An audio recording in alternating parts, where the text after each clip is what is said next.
Good morning students estate का practice set की series को आगे बढ़ाते हैं और आज का हमारा क्वेश्चन है, जब किसी संख्या को 308 से विभाजित किया जाता है तो शेषफल 60 यानी कि 60 प्राप्त होता है।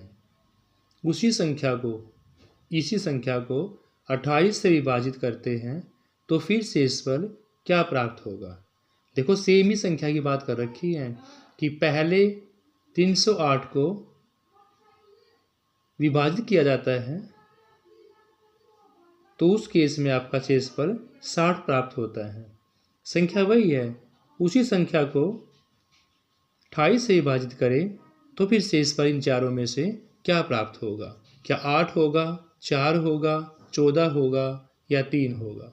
तो स्टूडेंट्स, इस क्वेश्चन में x वगैरह मानने की बजाय आप शॉर्ट ट्रिक से क्वेश्चन कर सकते हैं कि पहले आपने जब कोई संख्या आपके पास दी हुई है, कोई भी संख्या आपके पास दी है, उस संख्या को आप किससे डिवाइड करोगे, 308 से।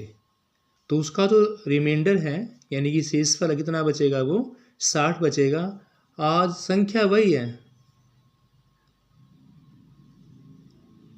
अब किससे विभाजित करेंगे, अब 28 से। किससे करेंगे भी, 28 से विभाजित करेंगे तो आपको शेषफल निकालना है कितना होगा।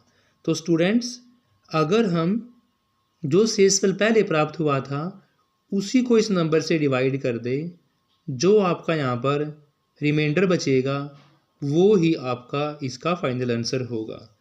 देखो स्टूडेंट्स, जैसे यहाँ पर आपका रिमाइंडर 60 था और अब उसी संख्या को आपको डिवाइड किससे करना था भाई, 28 से करना था।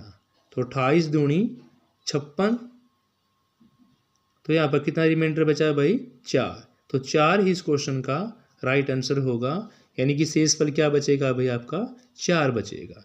तो स्टूडेंट्स, इस प्रकार के क्वेश्चनों में आपने एक्स वाई जेड मानने की बजाय जो शेषफल आपका यहाँ प्राप्त हुआ था और उसी संख्या को उसी नंबर से डिवाइड करना है, तो उससे डिवाइड करके जो यहाँ पर शेषफल यानी रिमाइंडर बचेगा वो ही आपका फाइनल आंसर होगा। Thank you students, have a nice day.